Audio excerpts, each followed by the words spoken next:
جس نے فجر کی اذان پر روزہ بند کیا اس کا روزہ نہیں ہوتا۔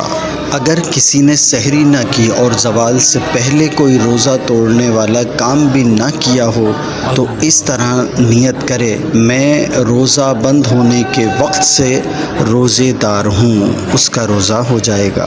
اگر کسی نے زوال کے بعد نیت کی اس کا روزہ نہیں ہوگا۔ رات کو روزے کی نیت کر کے سونے والا اگر سحری کا وقت ختم ہونے کے بعد اٹھا تو بھی اس کا روزہ ہو جائے گا، جبکہ اس نے کچھ کھایا پیا نہ ہو۔ روزے کے لیے سحری شرط نہیں بلکہ سنت ہے۔ روزے میں سر میں تیل لگانے سے روزہ نہیں ٹوٹتا۔ روزے میں سرما لگانے سے بھی روزہ نہیں ٹوٹتا، مگر روزے میں کاجل لگانے سے احتیاط کریں، کاجل کا حکم سرمے سے علیحدہ ہے۔